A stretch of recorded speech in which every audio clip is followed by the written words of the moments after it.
de modo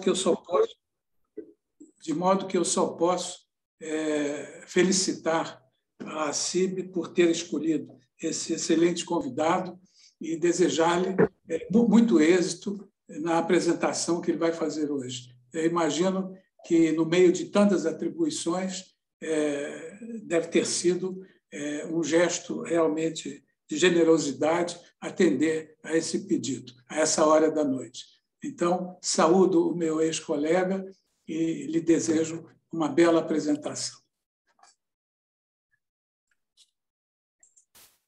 Agora eu só faço uma breve menção ao título da palestra, né? Relações Brasil-Israel, Desafios e Perspectivas, e passo a palavra para o embaixador Sidney. Muito obrigada.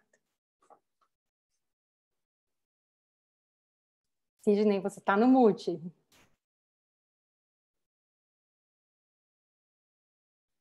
Ok. Agora estamos te ouvindo. Obrigada. Queria agradecer inicialmente a presidente da CIB, Tamara Sokolik, a Daniela Brumovai, diretora cultural da CIB, meu caro colega, embaixador Thomas Guggenheim, do Grupo de Estudos do Oriente Médio da CIB. E não é um sacrifício nenhum, é uma grande honra para mim estar aqui. Tenho um grande prazer em falar sobre o meu trabalho e sobre essa região específica do Oriente Médio, que eu gosto tanto, que eu tenho me dedicado tanto. Para mim, é uma grande honra estar aqui com vocês, compartilhando o que eu tenho conhecido aí ao longo desses anos, né? Então, espero que seja uma conversa franca, aberta, sem muito linguajar diplomático, que seja algo que eu possa compartilhar com todo mundo, né? Eu vou tratar hoje aqui da atualização das relações entre o Brasil e Israel. Eu vou explorar um pouco os aspectos históricos, a conjuntura atual e os desafios que eu tenho pela frente. Eu acho que essa palestra vai durar uns 40, 45 minutos. Depois eu vou estar aberto aí às perguntas que vocês eventualmente tiverem. Bom, vamos começar então falando um pouco de história. Ainda que o relacionamento oficial com Israel se dê, obviamente, apenas depois da criação do Estado de Israel, aquilo que se chama de Komemiut, né, em hebraico, o Brasil já havia dado sinais de sensibilidade e preocupação com a questão, com a chamada questão judaica na Europa. Nós, brasileiros, e sobretudo nós do Itamaraty, e o Thomas sabe disso, nos orgulhamos da atuação de brasileiros como Aracy Guimarães Rosa e do embaixador Souza Dantas, que ajudaram centenas de judeus a escaparem dos horrores do regime nazista. Aracy, que mais tarde se casaria com o escritor Guimarães Rosa, ela era chefe do setor de passaportes do consulado de Hamburgo. Souza Dantas foi embaixador do Brasil em Paris. Ambos desafiaram circulares secretas do Itamaraty que proibiam a emissão de vistos a pessoas de origem semita. Eu sempre me pergunto isso como diplomata, como nós agiríamos em 42. Hoje, a gente com certeza, né, teria uma posição muito correta, porque a gente sabe o que aconteceu, mas naquela época, desafiar uma instrução do Itamaraty era muito difícil. Então, são verdadeiros heróis, não por outro motivo, foram homenageados mais tarde, são homenageados depois no Yad Vashem como justos entre as nações. Ainda um outro capítulo importante da história de Israel, o Brasil exerceria um papel de protagonismo nas negociações que levaram à criação do Estado. Eu estou me referindo aqui à atuação do embaixador Oswaldo Aranha, na sessão da Assembleia Geral das Nações Unidas, que aprovou o plano de partilha em 47 e que propiciou a criação do Estado de Israel no ano seguinte. O embaixador Oswaldo Aranha, ele foi ministro das Relações Exteriores entre 38 e 44. Ele exerceu papel fundamental para que o Brasil rompesse com a Alemanha nazista e se somasse às forças aliadas. Posteriormente, em 47, como chefe da delegação brasileira na recém-criada Nações Unidas, ele foi o presidente das duas sessões da Assembleia que trataram da questão palestina e teve um papel crucial para a aprovação da Resolução 181, que definiu a partilha. O papel de Oswaldo Aranha, ele não foi meramente protocolar. Ele foi escolhido para presidir a primeira sessão especial da Assembleia Geral, e ele tinha presente naquele momento a complexidade e a dimensão histórica da sessão que ele estava presidindo, e ele não tratou a questão de forma burocrática. Ele propôs, por exemplo, que a proposta da Palestina fosse o único item da agenda, para não ser maculado por outro tema. Quando o Grupo Árabe quis aprovar a imediata independência da Palestina com o estabelecimento de um Estado federativo composto por duas unidades políticas, esse tema foi retirado da agenda. Em outro momento, constatando que ainda não havia consenso, ou que o consenso estava muito prejudicado para aprovar a partilha, o Oswaldo Aranha logrou adiar a votação do projeto por 3 dias, a fim de dar mais tempo para que houvesse negociações e para que tivesse um debate mais rico. Em 1948, por seus esforços, o ministro Oswaldo Aranha seria indicado para o Prêmio Nobel da Paz. Desde a criação do Estado de Israel, a diplomacia brasileira nunca deixou de acompanhar de perto o destino do país. Fomos um dos primeiros países do mundo a reconhecer o Estado israelense. Estabelecemos a legação diplomática em Tel Aviv em 51. Nesse mesmo ano, foi inaugurada a Embaixada de Israel no Rio de Janeiro. A partir de então, as relações bilaterais sempre foram caracterizadas pela construção de uma agenda bilateral positiva.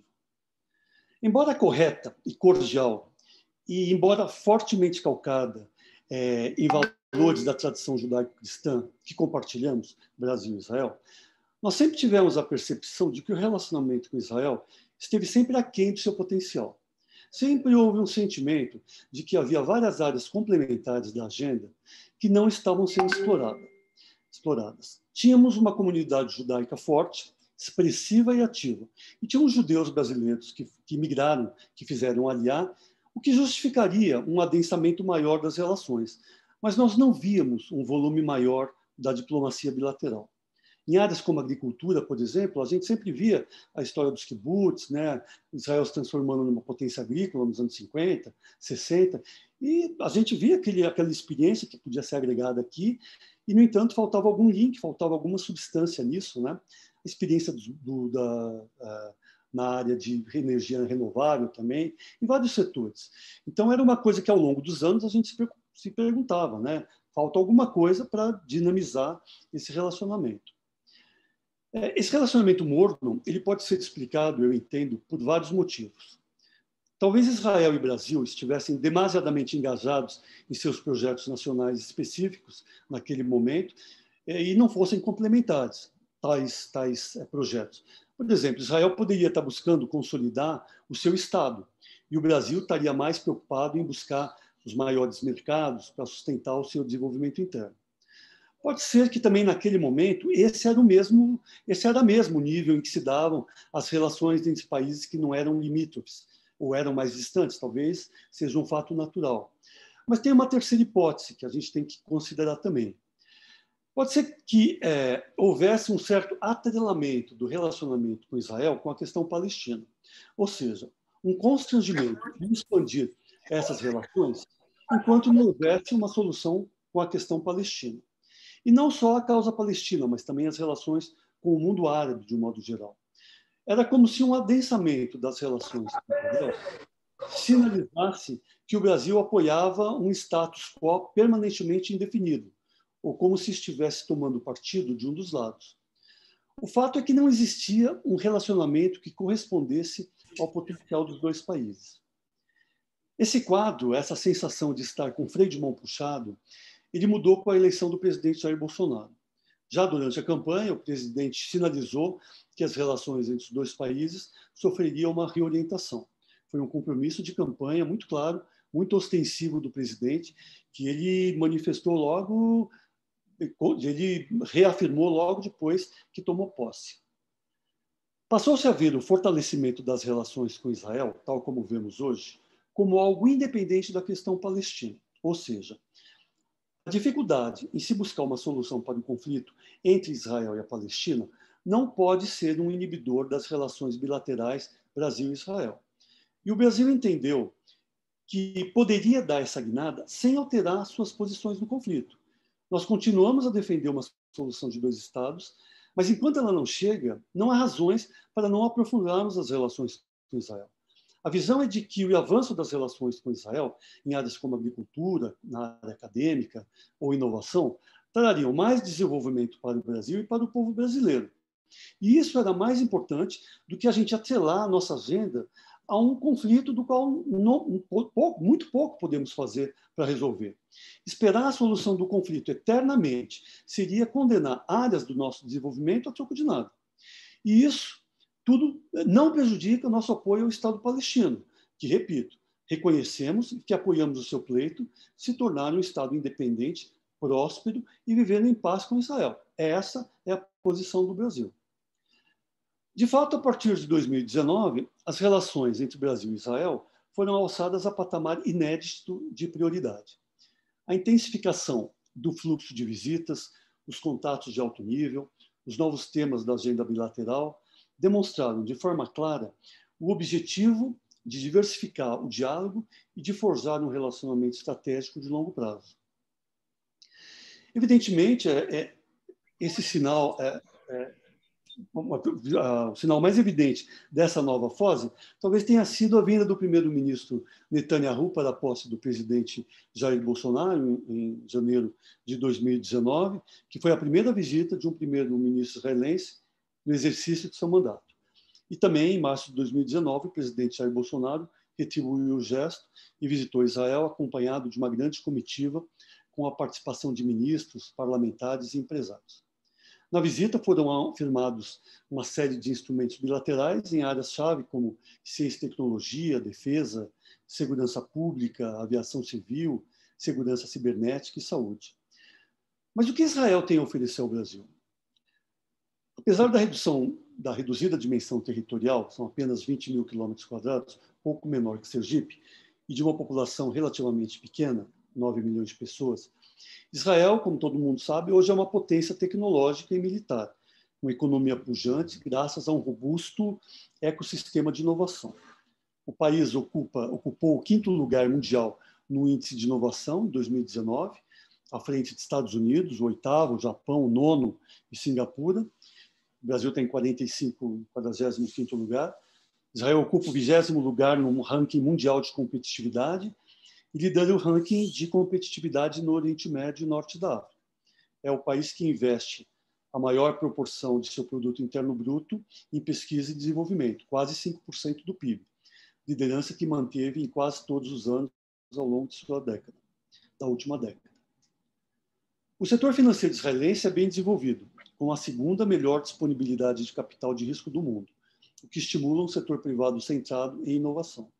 O aumento líquido no número de startups em Israel é da ordem de 600 novas empresas ao ano. Tel Aviv é o polo de tecnologia mais internacionalizado do mundo, em que mais de dois terços de todos os investimentos em startup envolvem a participação de investidores internacionais provenientes dos Estados Unidos e da Europa. É também o país que mais exporta serviços de tecnologia da informação e comunicação do mundo, em relação ao total de exportações. Não há economia de escala, é verdade, mas há conhecimento, criatividade e inovação. E isso faz criar escalas em outros mercados.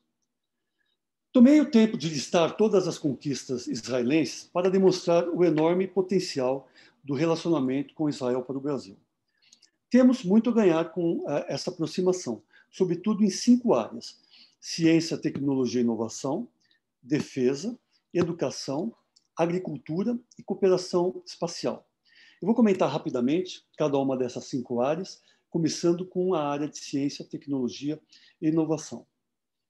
Um dos marcos desse novo momento das relações bilaterais foi a inauguração do escritório da Apex em Jerusalém, em 2019. Jerusalém é hoje um dos polos mais importantes de desenvolvimento tecnológico de Israel, por sediar a Universidade Hebraica, importantes empresas de tecnologia e, mais importante, centros de fomento e de pesquisa. A criação do escritório simboliza a visão estratégica que faz convergir as agendas econômico-comercial e de ciência, tecnologia e inovação. Muitas empresas brasileiras têm se beneficiado das oportunidades ali identificadas. No campo da inovação, em fevereiro desse ano, o Ministério da Ciência, Tecnologia e Inovação assinou um memorando de entendimento com o Caraço Science Park, principal museu de ciência e tecnologia de Israel. A ideia é viabilizar a formação de jovens e professores no ensino de ciências, bem como a instalação em Fortaleza de museu interativo, semelhante ao que existe em Israel. Para estimular o ambiente de startups no Brasil, 2 programas estão em curso, o Tech Makers e o Scale Up. No primeiro, o objetivo é apresentar a empresas brasileiras as oportunidades de parcerias tecnológicas com empresas israelenses. No segundo caso, o Scale Up, o objetivo é receber empresas de tecnologia israelenses interessadas no mercado brasileiro. A segunda agenda é a de cooperação em defesa, que é muito importante para nós, e ela se encontra em franca expansão. A forte presença de empresas israelenses no país, sobretudo no setor aeroespacial. Tais empresas são uma das principais fornecedoras de peças de avião, sobretudo sistemas elétrico e eletrônico. Nosso governo busca incentivar a integração de cadeias de produção com investimentos significativos e transferência de tecnologia israelense para empresas brasileiras da indústria de defesa. São milhares de empregos criados e mantidos com a ajuda do investimento israelense. A terceira agenda diz respeito à de cooperação no setor espacial, que também é de suma importância para nós. Há poucos meses foi firmado o memorando de entendimento entre o ITA e o Instituto Asher do Technion sobre o projeto ITASAT, que envolve o desenvolvimento de 3 satélites para investigações científicas. Desde março desse ano, estuda-se também a possibilidade de cooperação no âmbito do projeto Bereshit, que quer dizer Gênesis, né, em hebraico, e que prevê o envio de módulo à Lua, com pouso planejado em 2024. O lançamento dos objetos espaciais poderia, em tese, ocorrer a partir do Centro Espacial de Alcântara, no Maranhão. A quarta agenda é a de cooperação em agricultura. Nessa área também há enorme potencial. Ambos os países, cada qual à sua maneira, são potências agrícolas, com potencial pujante, com crescente emprego de tecnologia e desenvolvimento de importantes centros de pesquisa. A experiência agrícola de Israel é única. Apesar do clima árido, com escassez generalizada de água e erosão do solo, o país detém um dos setores agrícolas mais sofisticados do mundo. Nos últimos anos, ademais da proficiência agrícola, que permitiu ao país superar condições extremamente adversas, Israel tem se consolidado como um polo internacional de tecnologia nessa área. Por fim, para terminar essa pequena sessão de exemplos, que certamente não esgotam tudo o que vem sendo desenvolvido na relação bilateral, quero falar também sobre educação. Essa é uma das áreas que eu pessoalmente vejo como uma das mais promissoras para consolidar o relacionamento estratégico que estamos construindo. Encontra-se em fase final de negociação um ambicioso programa de cooperação no campo educacional. Uma vez aprovado, serão multiplicadas iniciativas conjuntas nas áreas de ensino básico, ensino superior e pós-graduação, incentivaremos também com esse projeto a pesquisa acadêmica, com a concessão de bolsas de estudo para pesquisadores brasileiros que desejem aperfeiçoarem-se em centros de excelência israelenses. Está previsto ainda o treinamento de professores para ensino a pessoas com deficiência, uma das áreas na qual Israel mais se destaca. Por fim, por iniciativa do nosso embaixador em Tel Aviv, Gerson Menando, está sendo concebido um programa de intercâmbio para estudantes do último ano de graduação aqui no Brasil para fazerem uma espécie de uma residência ou uma prática em Israel. Está sendo provisoriamente chamado de Novos Horizontes e o objetivo é aproveitar as férias da graduação para que estudantes brasileiros tenham uma experiência acadêmica em Israel, do mesmo modo que seus contrapartes israelenses virão ter no Brasil também. A cooperação em educação superior tem o potencial de ocupar espaço importante na agenda com Israel para os próximos anos. Por isso que nós insistimos tanto nisso. Nós fizemos um levantamento e vimos que os 2 países que mais recebem bolsa de Israel são China e Índia. É um número, eu não sei se chega a 10 mil, mas é um número avassalador. Ao passo que o Brasil, até poucos anos, teve um número, acho que de 38, ao longo de anos. Isso nos chamou muita atenção. E nós, conversando com a embaixada aqui, deixamos isso muito claro. Esses números não refletem os nossos interesses na área de educação. E está havendo um grande esforço do lado israelense de acomodar esse nosso interesse. Estamos conversando com o CAPES, com o CNPq, para ver quais as áreas pode haver um engajamento maior. Essa área acadêmica é a mais importante, porque ela pode perdurar por gerações, pode criar uma nova mentalidade de engajamento. Então, nós valorizamos bastante todo esse esforço. Israel entende bastante o interesse nessa área. O sucesso do dinâmico setor de ciência, tecnologia e inovação de Israel está indissociável do setor educacional, em especial as instituições de ensino superior. O entrelaçamento entre a academia e o setor privado, por meio de mecanismos de transferência de tecnologia e de apoio a empresas, é um dos componentes centrais do dinamismo do setor de alta tecnologia do país. E nós queremos aprender mais com eles. Esse conjunto de iniciativas são apenas uma amostra de como estamos fortalecendo nossa agenda com Israel. Se no início do governo essa aproximação ela foi interpretada por alguns apenas como uma resposta ao clamor de segmentos da sociedade que elegeram o presidente Bolsonaro, hoje ela ganha materialidade a cada dia. Quanto mais fortalecemos nossa agenda nessas áreas, mais consolidamos parcerias em novas áreas, fortalecendo não só a relação entre governos, mas, mais importante, entre pessoas, que se chama de people-to-people diplomacy. A vitalidade do relacionamento com Israel tem sido realmente surpreendente. Senhoras e senhores, eu queria registrar um pouco a reorientação do voto do Brasil nos foros multilaterais, no que tange aos temas relacionados ao conflito israelo-palestino. Historicamente, o Brasil buscou sempre uma posição de equidistância entre israelenses e palestinos, encorajando uma solução diplomática que atendesse às demandas de ambas as partes. Nesse contexto, ao mesmo tempo que se reconheciam as preocupações de segurança de Israel, nós acolhíamos e continuamos a acolher as aspirações legítimas do povo palestino de autodeterminação. Era preciso, no entanto, reconhecer que, no âmbito multilateral, muitas vezes o Estado de Israel era objeto de atenção desproporcional por parte de organismos internacionais. Desde o início do governo do presidente Bolsonaro, temos buscado evitar o voto automático, que se repete ano após ano e que muitas vezes politiza órgãos que deveriam ser apenas técnicos. Não houve uma mudança total across the board. Houve uma identificação de situações que nós percebíamos que havia um voto automático, que todos os anos era aquela, independente do texto, era sempre aquele mesmo voto. Então, nós revisamos várias resoluções, mantivemos os nossos princípios, continuamos a apoiar a segurança de Israel e as aspirações palestinas, mas temos uma certa seletividade. Nos órgãos estritamente técnicos, nós preferimos sempre manter essa dimensão técnica, para que não seja conspurcado com a parte política, porque aí você desvirtua esse objetivo técnico, né?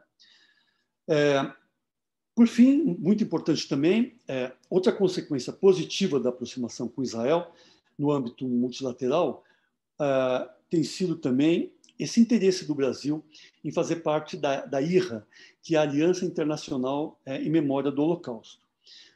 A IHRA, vocês devem conhecer, é a organização internacional mais importante no âmbito da promoção, da educação, pesquisa e memória do Holocausto. Ela reúne mais de 40 países, diferentes organizações e centenas de especialistas de todo o mundo. Essa aproximação nos permitiu inserir na política externa brasileira, de forma bastante destacada, as agendas de combate ao antissemitismo e de preservação da memória do Holocausto. Em poucos dias, semana que vem, acho que no dia 9, que por coincidência é a data da triste data, né, da Noite dos Cristais, em Tessalônica, sob a presidência da Grécia, o Brasil dará um passo importante nesse sentido. Com base no compromisso brasileiro de combate a todas as formas de racismo, intolerância, xenofobia e antissemitismo, o Brasil deverá aderir à IHRA. Vai ser uma cerimônia bastante emocionante para nós, e nessa data esperamos ser admitidos inicialmente como membro observador. A delegação brasileira será chefiada pelo embaixador Kenneth da Nóbrega, que é o secretário de Oriente Médio, África e Europa, do Itamaraty, e contará igualmente com 3 especialistas técnicos: a professora Maria Luísa Tucci Carneiro, da Universidade de São Paulo, o professor Abraham Goldstein, presidente da Abney Brief Brasil, e o senhor Carlos Reis, coordenador-geral do Museu do Holocausto de Curitiba. A representatividade da delegação brasileira demonstra a busca de cooperação entre o governo e diferentes segmentos da sociedade para fortalecer a atuação do Brasil em matérias de combate ao antissemitismo e de preservação da memória do Holocausto. Era esse, em linhas gerais, o painel atualizado das relações Brasil e Israel que eu queria compartilhar com vocês essa noite. Mas, como qualquer iniciativa diplomática, esse projeto só pode ganhar estatura e perdurar ao longo do tempo se ele for autônomo e independente de governos. Esses caminhos todos eles estarão para sempre abertos se não forem reféns do jogo político e se estiverem enraizados na população, na sociedade civil, nas instituições. E puderem passar ao largo de qualquer forma de manipulação política. Então, ele hoje é um projeto que tem de se engajar cada vez mais pessoas e atores diferentes. Só assim teremos efetivamente uma agenda robusta que perdure por gerações e não entre em qualquer forma de jogo político. Muito obrigado. Nós que agradecemos, embaixador Sidney, por esse panorama, por todas essas... tanta informação, né, que você nos proporcionou. Agradecemos. Eu queria agora passar a palavra para o embaixador Thomas Guggenheim para começar, né, a discussão, fazer uma pergunta inicial e estimular o debate. Eu só menciono, se vocês quiserem fazer perguntas depois do embaixador Thomas, por favor, podem ligar o vídeo, o áudio, ou fazer pelo chat, que daí eu leio diretamente para o embaixador Sidney.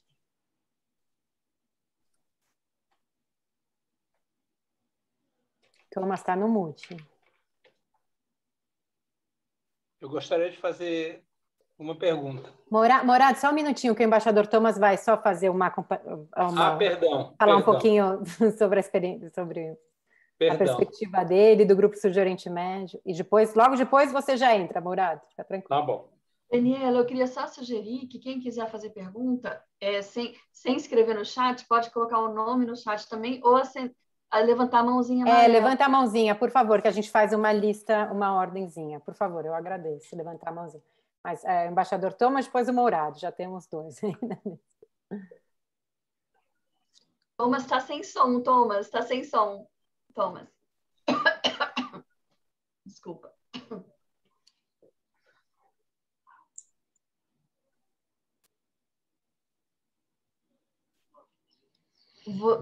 Continua sem som. Você colocou o som e tirou.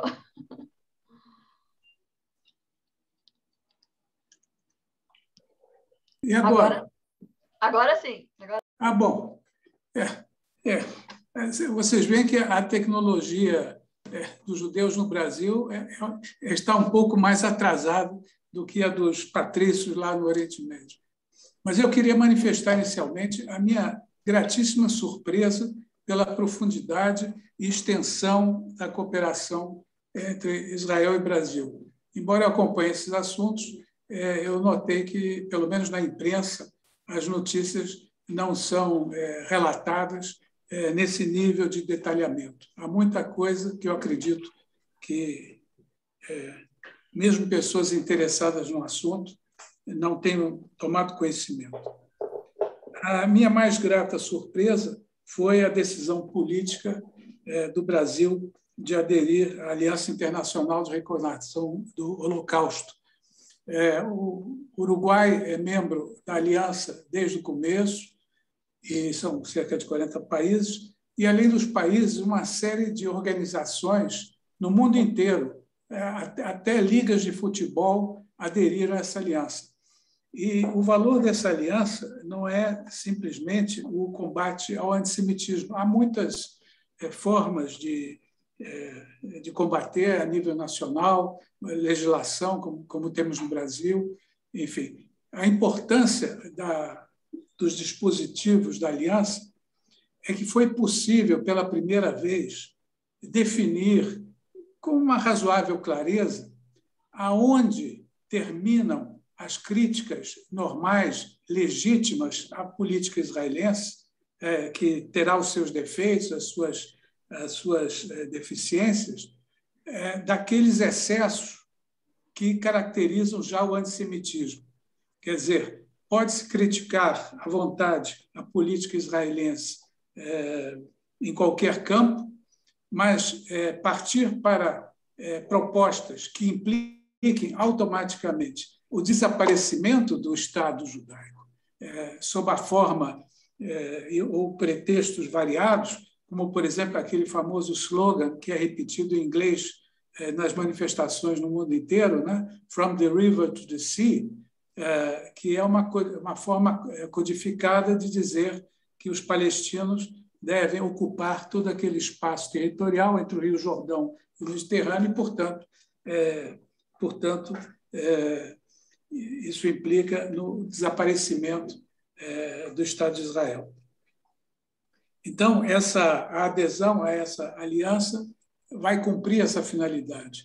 E ela é muito importante em termos práticos, porque quando o Poder Judiciário, nos diferentes países, deve examinar essa questão, mas isso é uma crítica legítima ao Estado de Israel ou já caímos, já escorregamos para o campo do antissemitismo? Então, era preciso delinear essa fronteira. E graças às definições do texto da aliança, isso se torna mais objetivamente possível. Então, é uma grande conquista do ponto de vista da racionalização da discussão sobre esse tema. A outra coisa que me impressionou foi como o Brasil, a política externa brasileira, está promovendo essa aproximação no campo da educação ligada à ciência e tecnologia. Aliás, um detalhe, o interesse sobre a participação no projeto Bereshit 2 acaba de ser objeto da assinatura de um acordo com a União dos Estados Árabes. Em Dubai, assinaram um acordo nesse sentido, de modo que Israel deve ser convidada a permitir a participação também do Brasil nesse exercício, que é muito interessante, porque são países que estão começando a atuar nessa área, na verdade. Países como a Índia, por exemplo, já estão muito mais adiantados. Então, o Brasil, a UEA e Israel, juntos, unindo esforços, podem realmente conseguir um avanço mais substancial. A questão é também importante por um aspecto político de que todos nós estamos cientes e do qual se fala pouco, mas que não é um fenômeno típico brasileiro. É a questão da grande resistência à cooperação com Israel no meio acadêmico. Isso é um subproduto, não é uma questão de antissemitismo, não é um preconceito que surgiu do nada. Isso tem a ver com o processo de esquerdização muito entranhado no meio acadêmico brasileiro, que impede uma aproximação mais forte, que seria natural entre dois países em desenvolvimento, um pouco mais adiantado em algumas áreas e com uma complementaridade evidente. Mas há essa resistência, digamos, político-ideológica. Nós acabamos de ter uma experiência dessas em relação ao UNB, em que a reitora deseja essa cooperação e a Associação dos Professores se manifesta contrária. É uma pena, é um desperdício, e a única saída possível, sendo muito prático, é exatamente o que o Itamaraty e as organizações estatais de educação estão tentando fazer, que é uma aproximação nas áreas de ciência e tecnologia, que são mais pragmáticas e menos ideológicas no seu comportamento. Eu acho que isso me parece uma solução, talvez a única viável e certamente trazendo grandes benefícios para ambas as partes. Né? Israel tem muito interesse em manter esse relacionamento com o Brasil, não só porque é o maior país da América Latina, mas porque o Brasil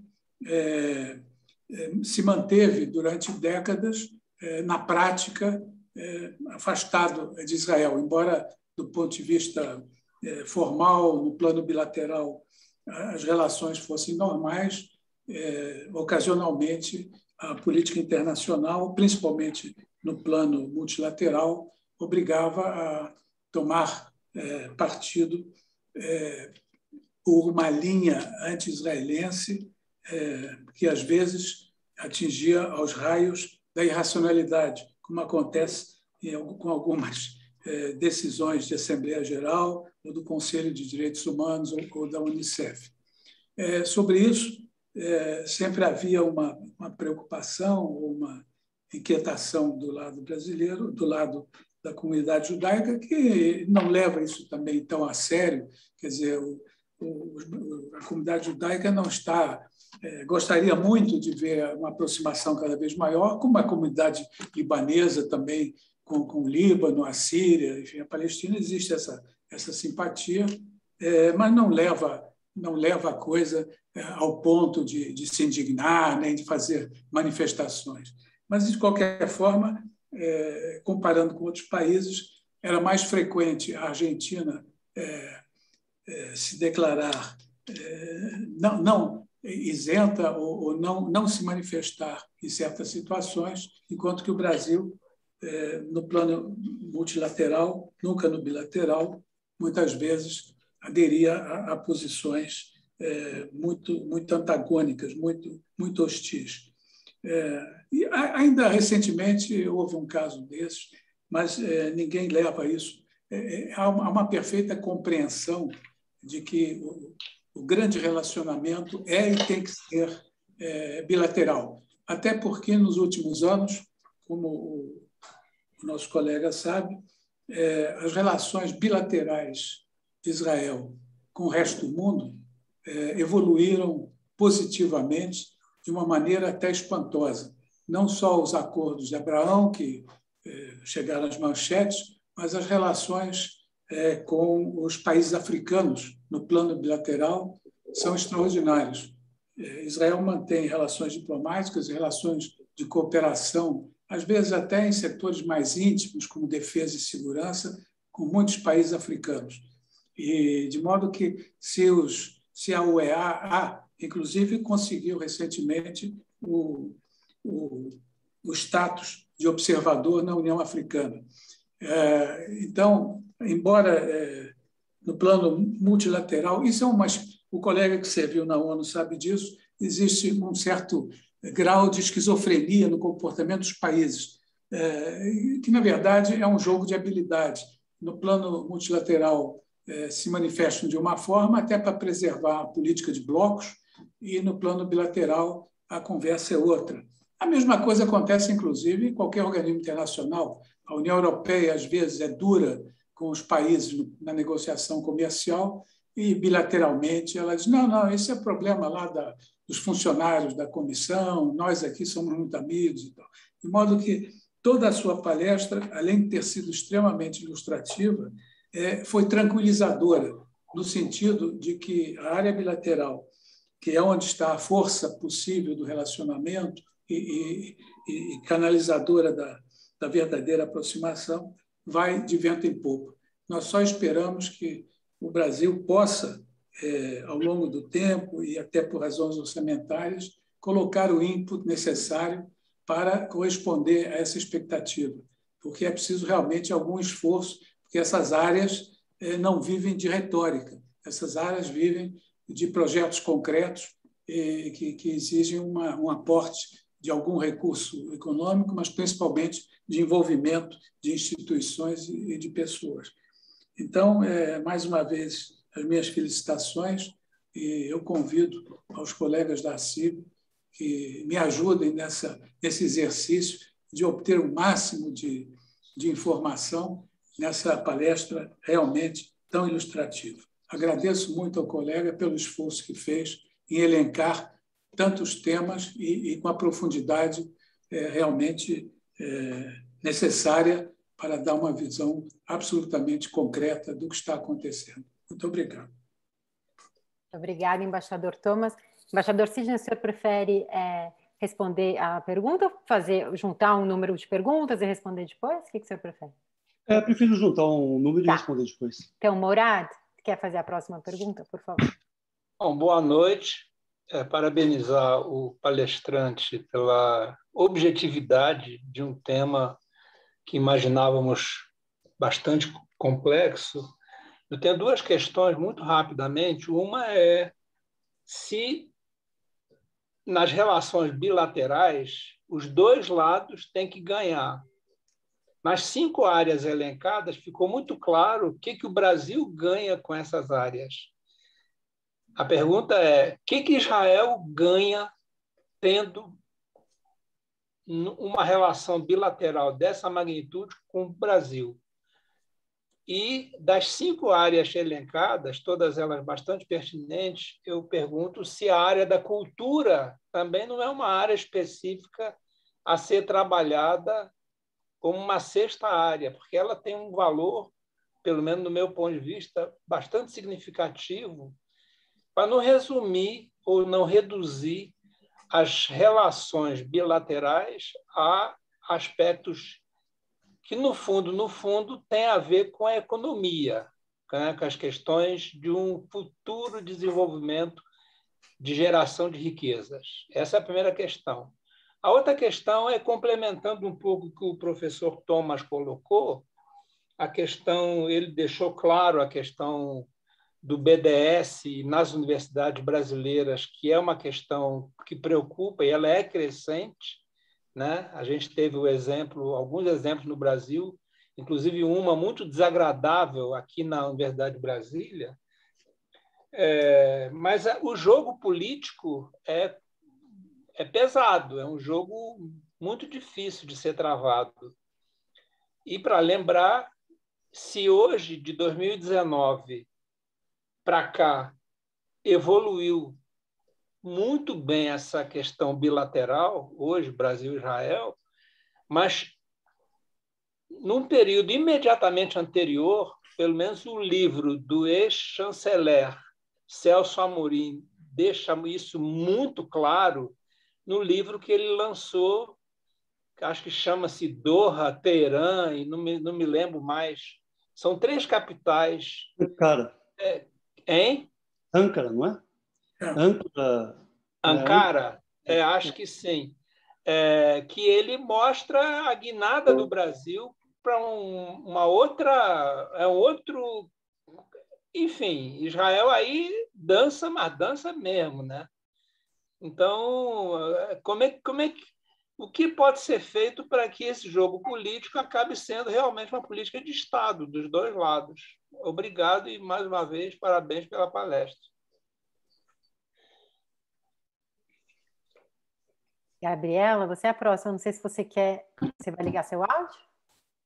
Opa, tudo bem? Obrigada. Então, foi dito no início sobre a questão de referência na agricultura israelense.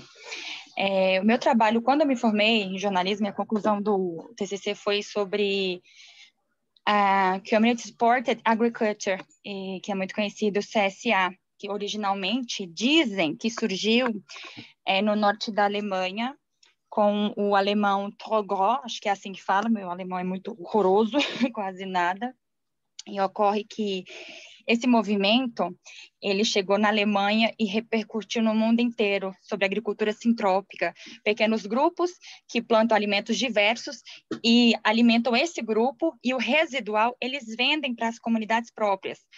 E nessa pesquisa, eu pude compreender que havia um intercâmbio no norte da Alemanha entre judeus que estavam nos kibbutz. E a CSA ela é uma reprodução exata do kibbutz. Eu tentei provar isso através de pesquisa, minha bolsa do CAPES foi cortada quando o Bolsonaro entrou. Então, e não há ninguém no Brasil e na América Latina que faz a pesquisa que eu fazia, e é uma pena para mostrar que esse movimento surgiu em Israel, ele não é norte-americano. Só um minuto, por favor. Desculpa, meu filho chorou ali atrás. E o que acontece?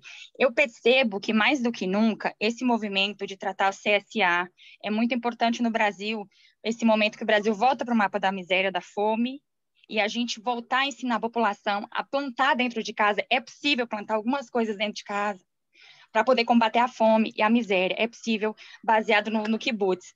Eu queria saber se a embaixada, alguma coisa, tem algum projeto voltado para isso, porque eu vejo que pode ser uma ponte muito boa de Israel com o Brasil nesse momento para que a gente possa, como é que eu vou falar? Ter essa relação melhorada, e seria um momento muito oportuno. É isso. Obrigada, Gabriela. Kelly, tá, você é a próxima. Embaixador Sidney, só comento que o Morad, a Kelly, tá, né, o Thomas, o embaixador Thomas e o David fazem parte desse grupo de estudos do Oriente Médio que tem aqui na CIB, eles participam e tudo. Talvez a Kelly possa falar um pouquinho mais sobre isso, além da pergunta dela. Então, eu passo a palavra para ela. Bom, eu pensei que ia ter um bloco de 3, eu já estava me preparando para o próximo bloco, mas então, primeiro parabenizar, agradecer pela presença, por ter vindo para cá compartilhar com a gente esse conhecimento. Eu fiquei com 2 pontos. Tira o volume daí, a gente tem 2 pessoas na casa e o outro som ali está me atrapalhando, que eu estou me ouvindo. 2 pontos me chamaram a atenção tanto no que você comentou, como também o embaixador Thomas.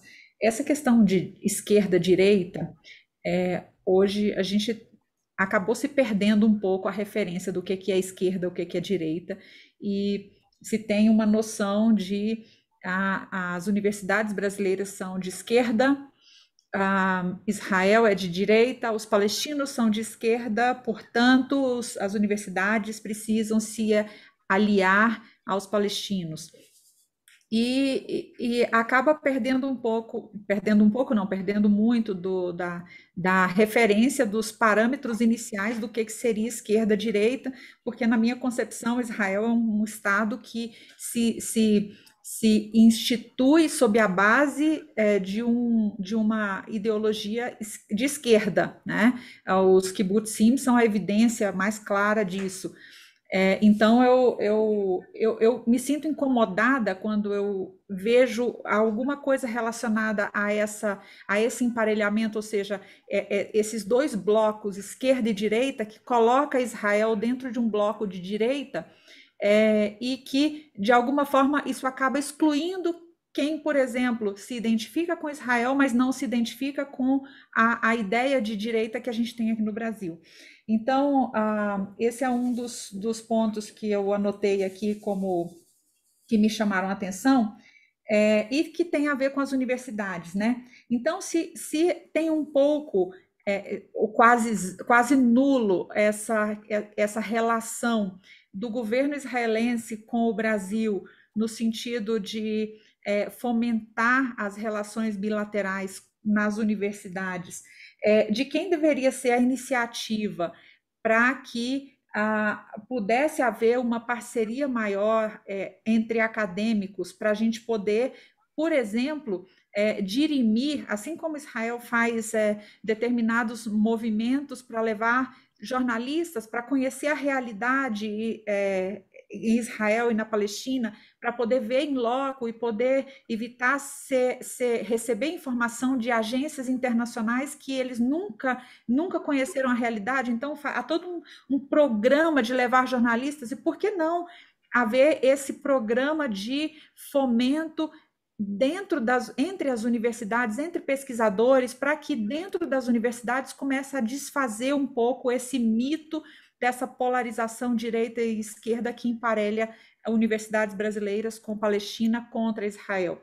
E o segundo ponto, a questão da bandeira de Israel, o uso da bandeira de Israel como marketing para o governo brasileiro, é o segundo ponto que me incomoda também, quando a gente vê que na rampa do Palácio do Planalto tem uma bandeira de Israel, ou seja, não é uma questão do público que vai lá, que vai fazer manifestação, porque se as pessoas que estão no público levam bandeira, ok, o governo poderia dizer, eu não tenho nada a ver com isso, as pessoas trouxeram bandeira.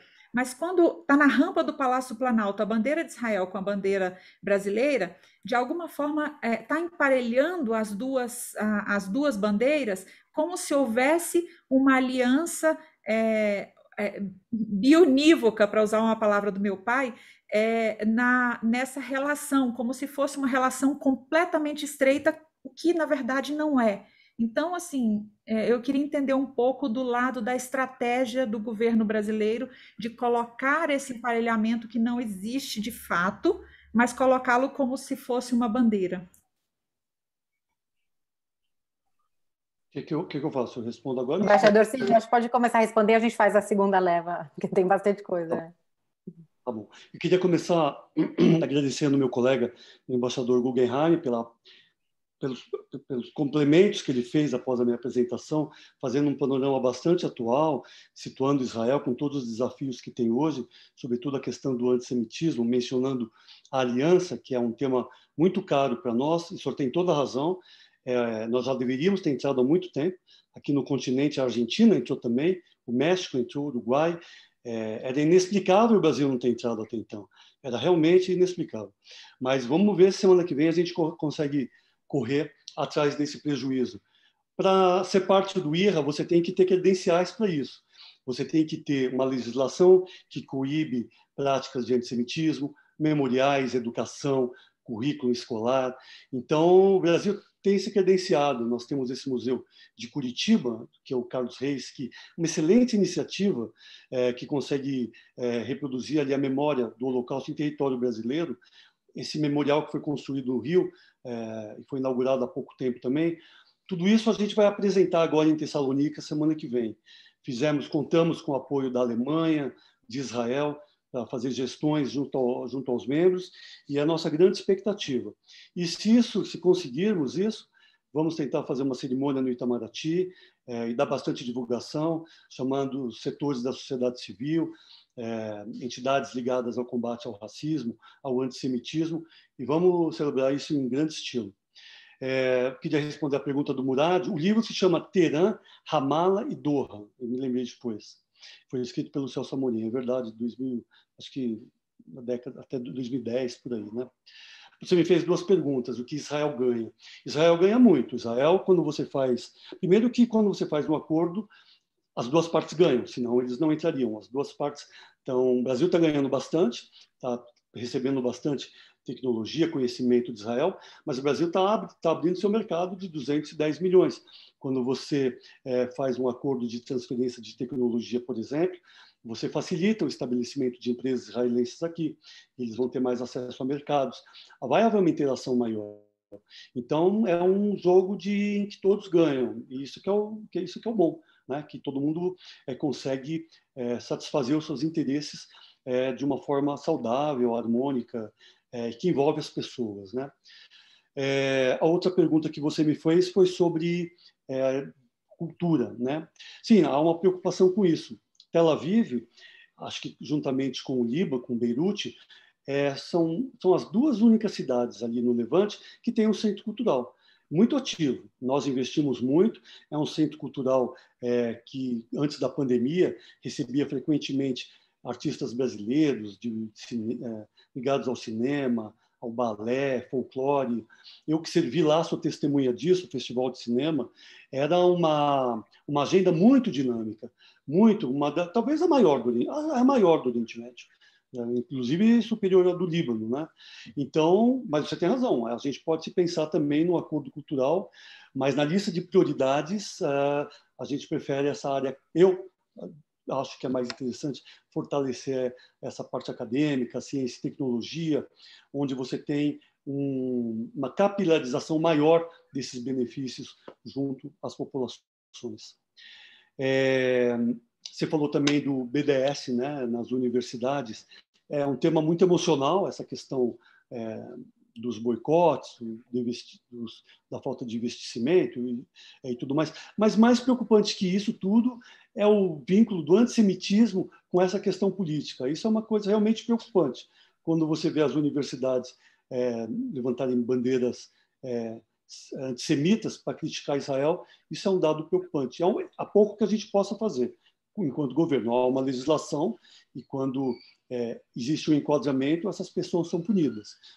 Do ponto de vista da nossa atividade, é muito difícil a gente tentar coibir isso daí. A universidade é uma área autônoma, então é um pouco complicado. A Gabriela mencionou o CSA. Por coincidência, semana passada eu conversei com o Adido Agrícola da Embaixada de Israel aqui, que é um paulista que fez Aliá e mora hoje em Israel, veio com uma abordagem muito parecida com o que você estava falando, que é a criação de uma espécie de uma recompostagem, né, entre famílias, em que você pode usar o dejeto e produzir energia, tudo dentro de pequenas vilas, onde existe sol em abundância e terreno. Então, é uma ideia de levar a agricultura familiar para pequenos vilarejos, com essa tecnologia israelense, que aproveitam tudo, aquela coisa da irrigação de cada gota. Então, a gente está conversando sobre isso também, vai dentro dessa caixinha aí da agricultura, né? Mas, por coincidência, semana passada nós falamos sobre isso também. Se tiver interesse, a gente pode tentar conversar com esse Adido Agrícola, que é uma pessoa muito interessada, é um paulista, mora há muito tempo em Israel, então é uma ideia interessante que a gente pode também pensar. A Kelita depois falou também dessa preocupação de direita e esquerda nas universidades, né? É um tema também que passa ao largo da minha atividade, eu entendo essa preocupação profundamente.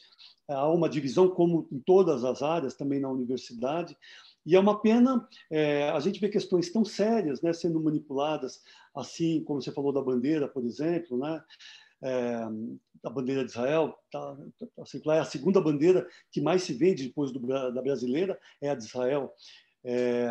Preocupa a gente, sobretudo na diplomacia, porque isso não pode estar ligado a uma questão emocional interna ou a disputa de grupos internos.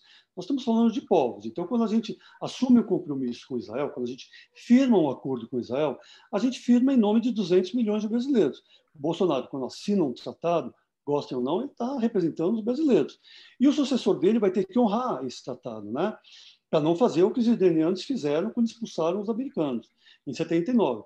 Então, é muito importante desideologizar essas relações, para que elas se mantenham por séculos, para que vão adiante, para que as pessoas se misturem, se gostem, se compreendam, se entendam, deixem de ser emocionais nas discussões. Esse é o lado que a gente espera, e é o papel que a diplomacia pode fazer, né? Tirar as emoções, vamos ser mais racionais. Vocês que são universitários, que criticam Israel, vamos para Israel. Veja que existe uma diferença, a mentalidade em Tel Aviv, como é parecida com a de vocês, como pode ser diferente de Jerusalém, como Haifa, que é uma cidade mais moderna, mais aberta. Então, essas iniciativas abrem caminhos. E na esteira desses caminhos, você tem uma enxurrada de turistas, Tinder, cientistas, que vêm na esteira disso. Isso adensa o relacionamento e cria oportunidades. E é isso que dá alegria para o nosso trabalho. Então, o importante, eu acho, é esquecer esse negócio de esquerda e direita e se centrar naquilo que tem de importante, né? Muito obrigada, embaixador Sidney. Eu passo agora a palavra para a Clarita, que ela tem uma pergunta. Começamos uma segunda leva de perguntas. Daniela, depois eu gostaria de fazer um comentário. Posso? Pode deixar, Morato. Só depois eu passo a palavra para o senhor já. Só deixa a Clarita falar e depois eu vou ler uma pergunta do chat e logo em seguida o senhor fala.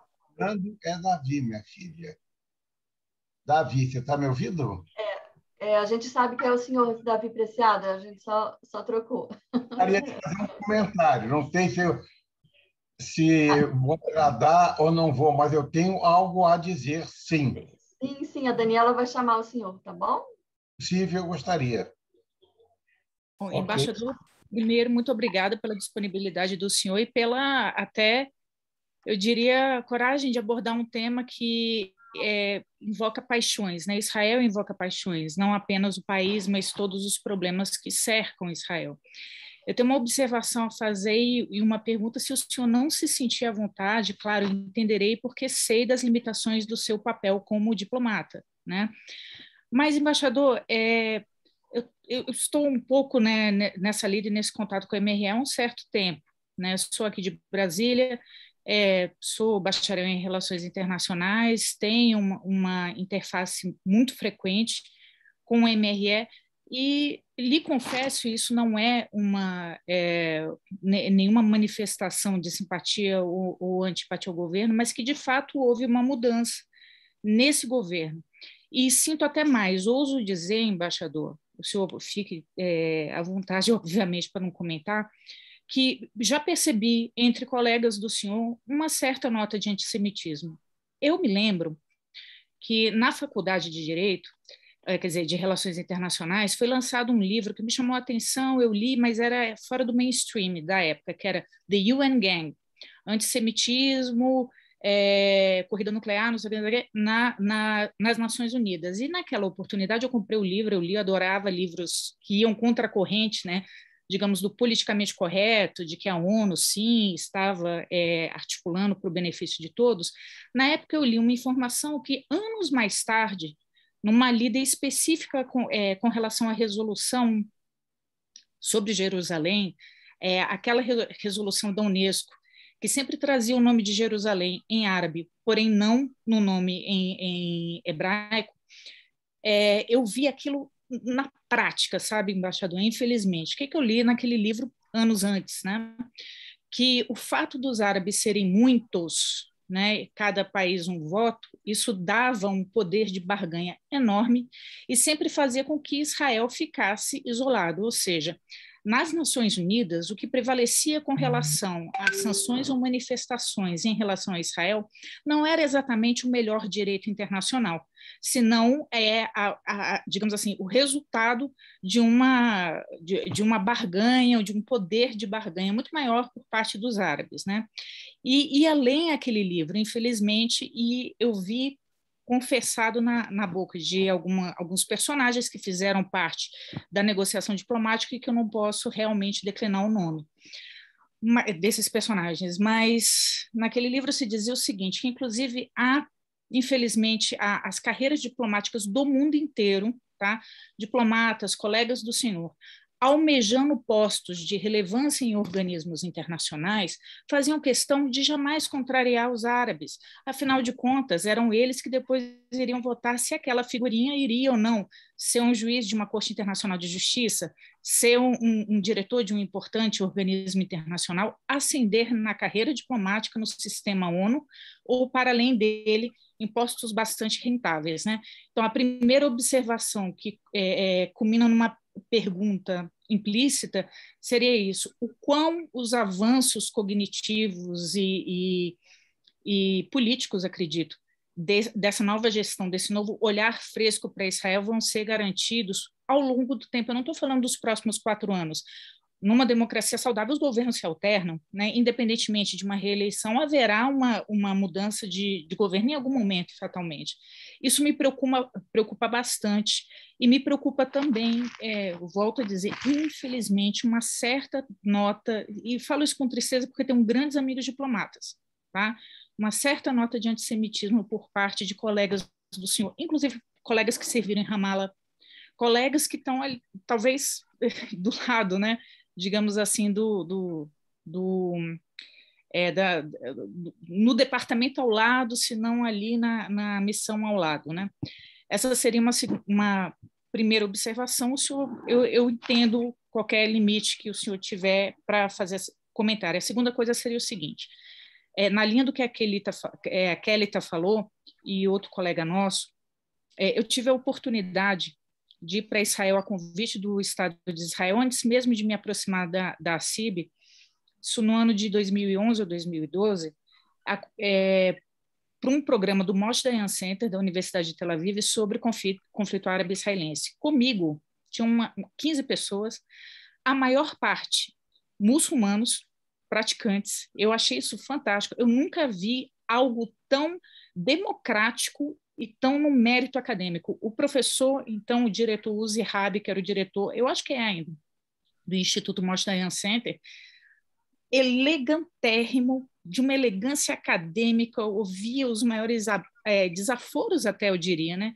Argumentos objetivos fortes e contrários, mas muitas vezes desaforos né, assim, disfarçados de argumentos acadêmicos, com uma elegância, uma objetividade. E vou dizer uma coisa, eu vi um quebrar de alma, vamos dizer assim, né? Um quebrar de escudos, de algumas figuras ali que começaram muito reativas. Algumas pessoas são causas perdidas, não tem o que fazer. Mas outras que vinham armadas com uma série de preconceitos e conceitos, etc., não vou dizer que se abriram completamente, mas eu vi fissuras ali. Então, eu acho importante, sim, que haja uma cooperação objetiva, sem dúvida nenhuma. Mas uma cooperação na área de humanidades também é importante, porque a turma das humanidades é a turma que lidera a ideologia. Dentro das humanidades, é claro, a gente pode fazer uma série as que primeiro vêm à mente são as ciências políticas, as relações internacionais, mas no direito está havendo um fenômeno muito curioso. Tá? Eu fiz o meu LLM em Berkeley, e em Berkeley existe uma cooperação permanente com a Faculdade de Direito da Universidade de Tel Aviv. Isso porque os Estados Unidos gostam de copiar muitos modelos regulatórios de inovação de Israel, e vice-versa. Tanto que no estado de em Nova York, quer dizer, israelense não precisa fazer as matérias básicas de um LLM para poder fazer o bar. Ele faz direto, né? Claro, tem que ter aprovação. Então, tem uma tal integração jurídica que faz muito sentido para essa nova geração. Ao mesmo tempo que essa nova geraçãozinha, esse pessoal dos 20 anos e que, né, assumirão o comando do mundo daqui a pouco, é uma geração engajada, politicamente correta, cheia de identitarismos, é também uma geração que gosta dos ecossistemas de inovação, gosta de tudo isso. E Israel tem muito a oferecer, né? Então, eu faria essa observação também.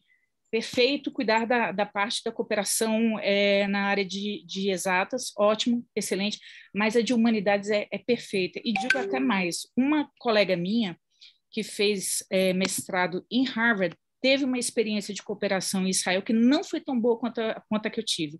A que ela teve foi muito de propaganda, a que eu tive não foi.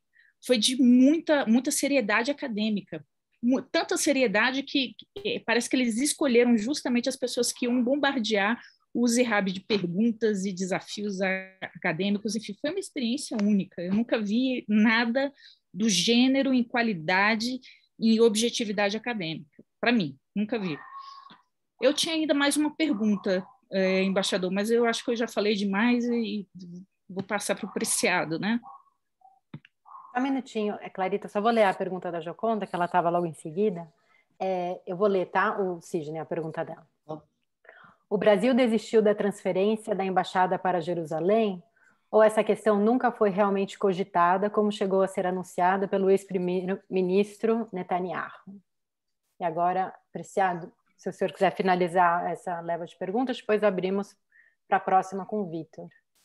Eu gostaria de fazer um comentário. Posso? Posso, né?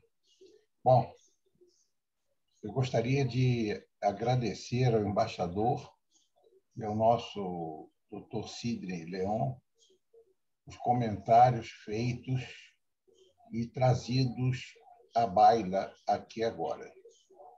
Eu sou Davi Preciado, tive durante a minha carreira profissional, sou economista, sou contador, tenho curso de especialização na área de comércio internacional e câmbio, trabalhei diretamente com o ministro Mário Henrique Simonsen, fui adido comercial da Embaixada do Brasil em El Salvador, onde eu cobri a área do mercado comum centro-americano e trabalhei diretamente com o embaixador Wagner Pimenta Bueno. Tive a oportunidade de trabalhar também na Secretaria de Comércio Exterior, chefiando o gabinete do embaixador Maurício Cortes Costa. Bom, eu não tive exemplos de antissemitismo. Como eu trabalhava na área de comércio exterior, eu tinha muito contato com os diplomatas que ocupavam a área de recursos básicos, de produtos básicos, cujos nomes eu agora, lamentavelmente, eu não me lembro. Eu não tenho notícia, não tenho sentimento de que eles teriam algo assim contra o povo judeu. Eles sabiam que eu era judeu pelo meu nome. Nunca me perguntaram, nunca me indagaram, nunca fizeram comentário. Agora, o problema do Brasil, infelizmente, foram os 13 anos de um governo de esquerda, petista, que faziam tudo contra o Estado de Israel. E é lamentável eu registrar o seguinte: na primeira eleição do Lula, quem o apresentou à sociedade paulista foi uma judia, que o abraçou e percorreu as principais residências dos nossos patrícios que trabalhavam em São Paulo e mostravam a eles, judeus, de que o Lula era o candidato factível e bom para o Brasil. E qual foi a nossa surpresa? Isso eu tive a oportunidade de ler nos jornais de São Paulo. E a primeira coisa que o Lula fez foi visitar os países árabes. Infelizmente, esse registro de que as faculdades do Brasil são de esquerda, isso é uma verdade pura. O presidente e dono da revista Veja, ele, na sua biografia, ele registra que ele resolveu fazer um curso de administração na USP. E ele ficou surpreso, depois, por ter participado desse curso durante, eu não sei exatamente quantos meses. Depois que ele terminou o curso, ele fez a seguinte observação, que não é minha, eu vou abrir aspas, são palavras dele, presidente e dono da revista Veja. Infelizmente, hoje parece que ele está morto. Ele disse que na USP tinha mais comunistas do que na China. Quer dizer, isso é um mal. Mas acontece o seguinte, eu passei por faculdades brasileiras, não deixei me influenciar. O meu filho, o Ernesto, que hoje é funcionário público, trabalha no Tesouro, e trabalha numa área muito importante, porque ele é o responsável pela liberação de recursos para os estados e municípios. Ele se formou economista na UNB e se tornou professor e mestre em economista na UNB, mas também não deixou se influenciar por esta saga de esquerdismo que vive a UNB, lamentavelmente. Então, eu só gostaria de registrar essas pequenas coisas. Eu agradeço ao embaixador e ao comentarista, doutor Sidney. O senhor é de Brasília, não é? Doutor Sidney? Embaixador Sidney também. Ah, embaixador. Bom, o senhor é embaixador aqui em Brasília? Isso. Desculpa. Não. O embaixador Sidney é o chefe do Departamento de Oriente Médio do Ministério de Relações Exteriores. Ele é embaixador brasileiro ou embaixador de Israel? Não, embaixador brasileiro, mas ele já serviu em Israel, já serviu em Tel Aviv, mas atualmente ele coordena o Departamento de Oriente Médio, que inclui as relações, claro, do Brasil com Israel. Sidney, o senhor embaixador Sidney, o senhor quer comentar as perguntas? Depois a gente tem mais uma pequena leva. Daí. Tá bem. Eu gostaria de registrar isso. Tá bem. Vou começar, então, aqui juntando as perguntas da Clarita e do senhor Davi agora, né, que mencionaram questões de antissemitismo. Preconceito, lugar de fala, é muito difícil, né? Só pode dizer quem sofre quem está em seu lugar de fala. Então, muitas vezes, uma piada, um gesto, um sinal, pode, de fato, insinuar alguma forma de constrangimento. Pode ser que aconteça no Itamaraty, né, como a Clarita mencionou, como acontece em todas as instituições. Eu não tenho registro de amigos que sejam antissemitas, não conheço. Se houver algum, e se houver algum caso, o Itamaraty é extremamente democrático e extremamente institucional. Se houver algum caso de constrangimento, com certeza haveria um PAD, aquilo que se chama, né, de um processo administrativo, isso seria investigado e haveria sérias consequências para quem agir dessa maneira. Há vários colegas judeus, que estão em chefias de divisões. O próprio embaixador Thomas Guggenheim chegou ao maior cargo da carreira como embaixador. Então, pode ser... É difícil, né, essa questão do lugar de fala, né? Assim como racismo de cor ou como discriminação de mulher, não sei.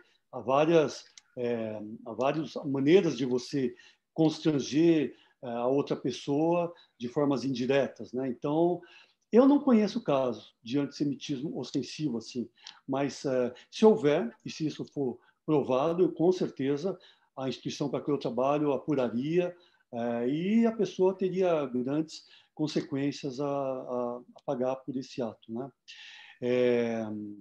Outra questão que a Clarita levantou também sim, é claro, esse programa educacional e acadêmico tem que envolver todas as áreas, não só as áreas exatas, né?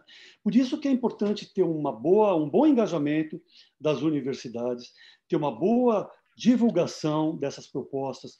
É preciso que o CAPES e o CNPq indiquem para a gente as áreas em que essas áreas em que possa haver uma cooperação maior entre o Brasil e Israel. Seria muito desejoso que historiadores fossem para Israel, não é? Ciência política, que acompanhassem o conflito em loco, que visitassem, né, todas as regiões do país e pudessem ter uma perspectiva diferente. Jornalistas, seria bastante interessante que esse programa não se limitasse apenas às áreas exatas. Por isso que a gente pede, e por isso que nos acordos aí, nos memorandos de entendimento, a gente sempre conta com a cooperação trilateral, do CAPES, do CNPq, FAPESP e de outros órgãos de pesquisa, né? A outra questão da Gioconda, né, sobre a mudança da embaixada de Tel Aviv para Jerusalém. Esse foi um compromisso de campanha do presidente. No primeiro ano houve, sim, como eu acho que é até hoje, essa manifestação, esse interesse em ir. Isso tudo foi prejudicado pela pandemia. Uma mudança de embaixada, no nível em que se dá, é muito complexo. Você tem que prever no orçamento um ano antes, há uma operação logística grande, você tem que alugar imóveis, você tem que vender o anterior, existem contratos que regem a locação da residência e da chancelaria por um tempo. Às vezes os funcionários não querem se deslocar, você vai ter que contratar outros. Não é uma operação fácil. O presidente prometeu, no primeiro ano, reiterou, quando ele foi para Israel, em abril de 2019, esse compromisso de campanha. Isso tudo foi prejudicado pela pandemia. Agora, com a melhora no quadro, vamos ver qual a orientação que a gente recebe. Agradeço, embaixador Sidney. Temos mais duas perguntas do Vitor e logo depois o Thomas Guggenheim faz a última pergunta e encerra a nossa discussão. Vitor. Olá, gente. Muito obrigado, embaixador Sidney, pela presença. Eu estou vendo um soro pendurado aí do seu lado. Acho que deve ter que descansar daqui a pouco. Não, tranquilo. Primeiro, eu queria fazer um comentário sobre o BDS, né? O BDS nas universidades é um fenômeno mundial, na verdade. O Brasil é só mais um deles e existe uma íntima relação dos grupos de esquerda relacionado à observação do sofrimento das pessoas. E muito pela estratégia que Israel tem que adotar de defesa, acaba que, principalmente nos últimos 30 anos, esse sofrimento ele fica muito claro de que parece que não somos nós que tivemos sofrendo até 67, pelo menos, e parece que a gente também não sofre com esse conflito. Então, na percepção de quem não estuda o assunto, fica muito, muito clara essa relação entre opressor e oprimido, né? Mas existe também, além defensores do BDS no campus, defensores de Israel no campus. É claro que no Brasil é difícil de ver, porque a gente é uma comunidade de 90 mil pessoas. Existe o IB no campus, né, o Instituto Brasil-Israel, vinculado à USP, que faz vários eventos. E caso tenha necessidade de uma discussão local, na UNB ou qualquer outro lugar, eu não tenho dúvida de que eles vão querer participar e tentar levar em frente uma discussão de maneira acadêmica. E Colômbia foi vista como a universidade mais antissemita dos Estados Unidos nos últimos anos, e lá também se desenvolveu um movimento mais grassroots em relação a esse ativismo, e foi criado ali, junto com pessoas de Israel, o Vision Movement, né?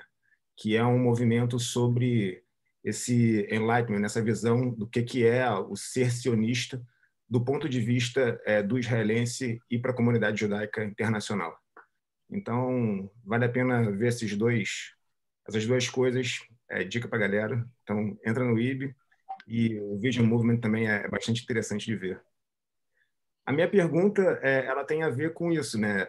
A maneira como o governo brasileiro nos últimos anos se posicionou em relação a Israel era muito voltada a essa visão conservadora e de direita, visto a partir de um ideário do que seria a comunidade judaica, o que seria Israel para o governo brasileiro, né? Mas dialogando com a comunidade, talvez da maneira como eles nos interpretassem. E muito atrelada à figura do Netanyahu, né?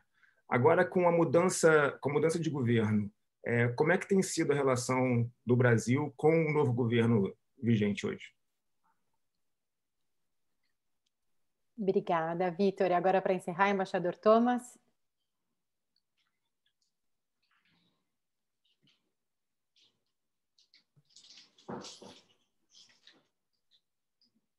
O senhor está no mute.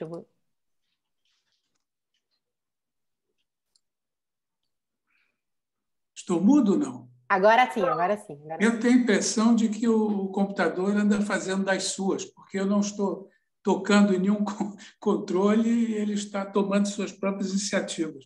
Tornou-se um parceiro, um agente aqui nessa conversa.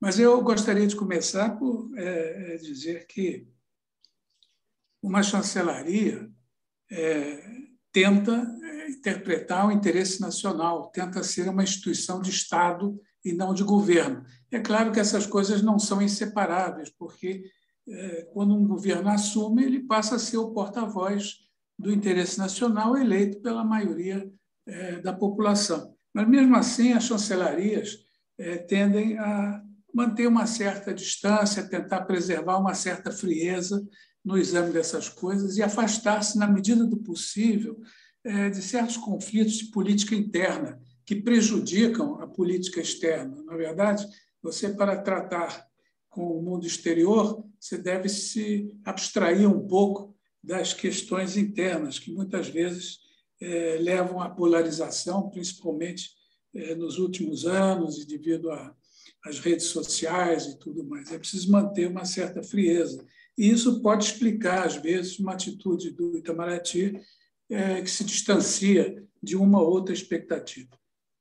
Qualquer referência a antissemitismo no Itamaraty me parece absurda. O que acontece é que pessoas individualmente tendem a ter opiniões a favor e contra a política de aproximação com Israel. Isso é normal, mas é no plano pessoal, e são conversas de corredor ou conversas em jantares de amigos, e isso não tem nada a ver com a política externa. O outro aspecto levantado pela Clarice sobre a tendência a apoiar os países árabes, que são os palestinos, porque fazem parte de um bloco mais numeroso, isso é um dado da realidade mundial. Quer dizer, a Liga Árabe, quando era francamente anti-israelense, hoje ela está dividida. Os países do Golfo, Arábia Saudita, Egito e Jordânia, às vezes complicam, impedem que as propostas palestinas sejam levadas adiante. Nem sempre, mas está acontecendo. Então, a Liga Árabe tem 22, creio, membros, a Organização da Cooperação Islâmica tem mais uns 50, Então, é normal que eles formem um bloco. Os países árabes, digamos, um pouco mais radicais, como a Argélia, e países islamizados da África, podem mobilizar, em certas circunstâncias, o continente africano nos seus votos. Infelizmente, a África do Sul segue um pouco essa linha, apesar de toda a relação íntima e pró-israelense que Mandela tinha com a comunidade judaica local, que o ajudou, e com o próprio Estado de Israel, sem desfazer a sua simpatia pela causa da independência palestina. Então, essas coisas acontecem. Todas as chancelarias do mundo, na hora de se comportar na ONU e em fóruns como esse, tem que levar em conta todos esses fatores. Não pode agir simplesmente pensando na justiça, pensando no qual seria o voto com maior substância ética ou moral. Isso no mundo interno, no plano internacional, não existe. Eu vou dar um exemplo recente. No momento em que a China tomou a iniciativa de... Desculpa, embaixador Sidney, só um minutinho. De intervir em Hong Kong, não é? E limitar substancialmente as liberdades naquele país, deixar de reconhecer o princípio dos dois Estados. No Conselho de Direitos Humanos, houve um voto de louvor à China, porque a maioria dos países em desenvolvimento, endividados com a China, dependentes da cooperação econômica com a China, foram convidados a votar a favor da China contra as liberdades individuais, contra os direitos humanos que estavam acabando de ser espezinhados pela China. Isso é um dado da realidade internacional e não há por que querer que o Brasil, que até tem um comportamento bastante moderado em tudo, se veja no banco dos réus por causa desse tipo de comportamento. Também existe um caso muito típico do funcionamento das chancelarias, que nós chamamos de localities, que é quando um funcionário diplomático, durante alguns anos, serve num país, digamos num país árabe, ele naturalmente volta com simpatias por aquele país e tende a não ter simpatias por um país que seja rival ou antagônico a esse país onde ele serviu e com o qual ele tem algum envolvimento emocional. Isso acontece em todas as chancelarias do mundo, como acontece no caso dos indivíduos que trabalham numa empresa ou trabalham num setor público e vestem a camiseta, pelo menos durante algum tempo, dentro de certos limites. Então, eu queria fazer esses comentários que têm mais a ver com a visão que algum colega possa ter sobre o funcionamento dessa instituição, que naturalmente, enfim, pode ter as suas limitações, mas não exatamente essas que aparentemente impressionaram a um ou outro colega.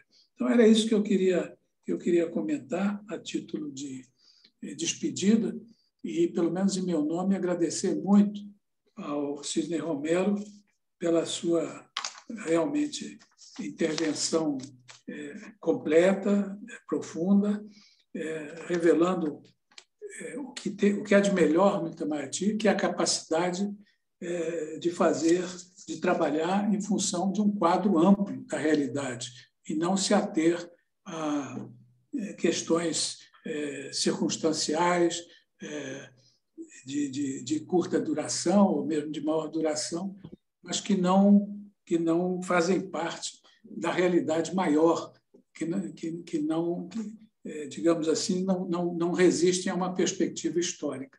Então, eu agradeço particularmente ao colega, como agradeço à direção da CIB e à Daniela por nos ter dado a oportunidade de aprender alguma coisa na noite de hoje. Era o que eu tinha a dizer e muitíssimo obrigado a todos.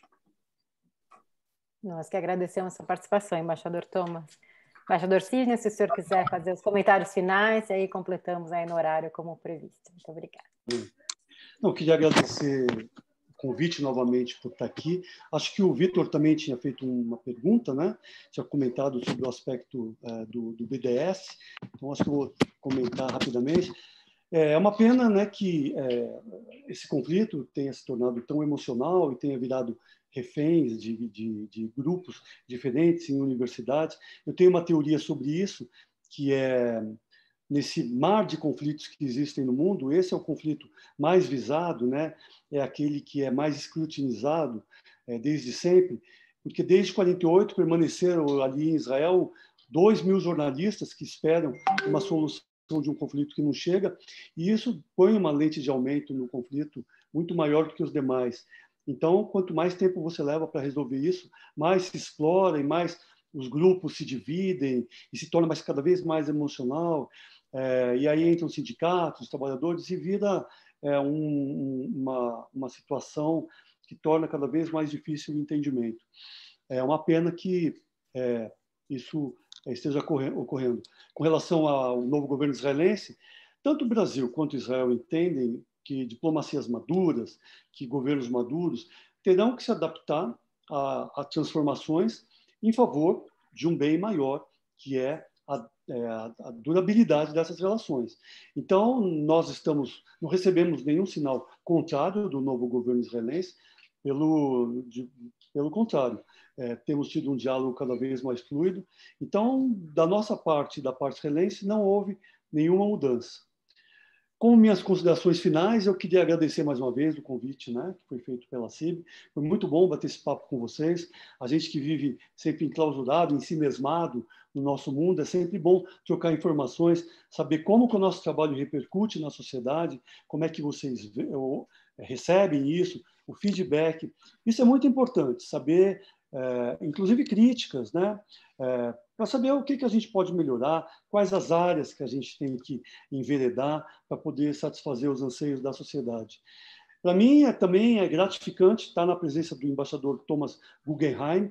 Eu fui promovido agora, faz 4 meses, eu sou um embaixador recente, tenho muito a aprender. E quando a gente conversa com um colega tão experiente, com tanto conhecimento, com tanto discernimento, a gente vê que vale a pena a gente galgar as etapas da carreira para almejar ser um profissional tão talentoso como embaixador. Obrigado a todos vocês, obrigado a Daniela, obrigado embaixador, obrigado a presidente, a Tamara, da CIB, e sempre que precisar, estou à disposição. Boa noite. Embaixador Sidney, eu queria só registrar que tem um outro colega de vocês aqui, o Fred Bauer, associado nosso. Grande colega. Grande colega, é verdade. Mas nós que agradecemos sua participação, embaixador Sidney, a sua acessibilidade, a sua modéstia, todo o conteúdo que você nos trouxe essa noite. Muito, muito obrigado. Foi extremamente significante para todos nós.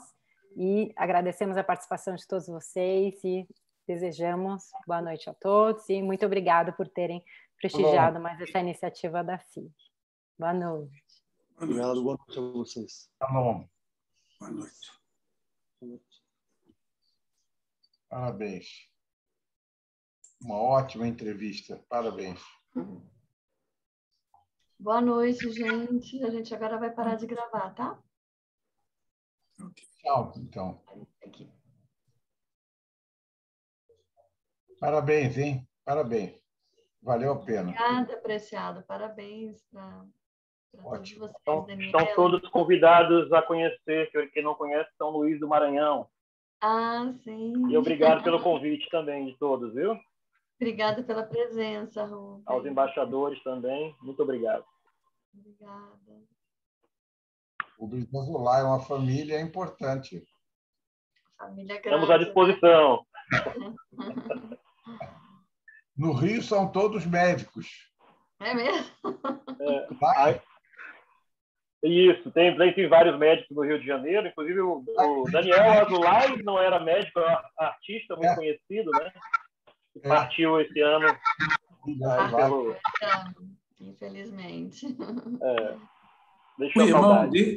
O irmão dele, João Top Azulay, foi diplomata e abandonou a carreira para se dedicar à atividade artística, cultural. uma pessoa Esse João brilhante. Tobi era irmão dele? Era irmão dele, irmão mais velho. Eu não sabia também. Mas realmente o Preciado comentou, a gente vê muito anúncio de médico Azulay lá no Rio, até nas ruas. Não, há um Azulay famosíssimo. É o Rubem Azulay. Exatamente. O meu nome é em homenagem a ele. Minha mãe colocou em homenagem que é o dermatologista, e os livros de dermatologia, né? Das universidades, de autoria, assim, dos estudos dele. Né? E o filho dele também, o Davi Azulay, hoje é uma autoridade na área. Que legal. Azulay é um nome, como Abravanel e poucos mais, são nomes milenares. Né?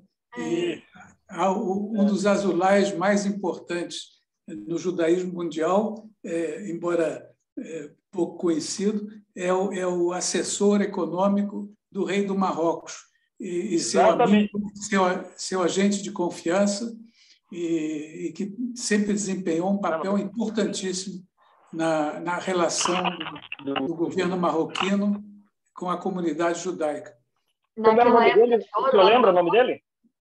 Não, do primeiro nome eu nesse momento não sei.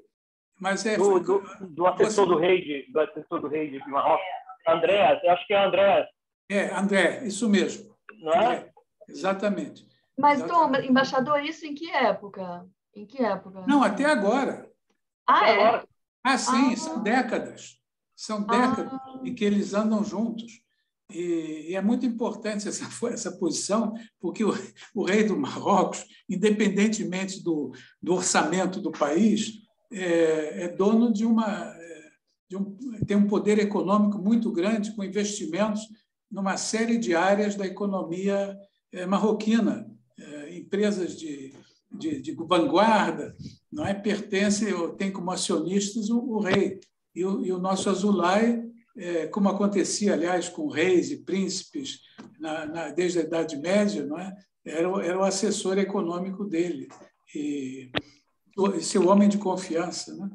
Então, é um personagem importante, principalmente vocês veem que agora o Marrocos aderiu, né, aos acordos de Abraão. Sim. Ele se distinguiu, se separou da Argélia e da Tunísia, na verdade, que são os seus dois vizinhos, teoricamente seguiriam políticas semelhantes, mas não. O Marrocos se destacou da Tunísia, da Argélia não, porque há uma rivalidade tradicional entre Argélia e Marrocos, mas se separou da linha da Tunísia e partiu para o reatamento de relações com Israel, e está aí num programa de cooperação muito, muito intenso. Agora, embaixador e Rubem, o passado do judaísmo no Marrocos é muito forte, né? Passado de ouro. Nos outros países do norte da África, como Argélia e Tunísia, não foi da mesma forma? Não, foi também. Foi também, mas, por exemplo, eu sei que os marroquinos, eu não sei se vocês já viram no YouTube, as manifestações de música dos judeus israelenses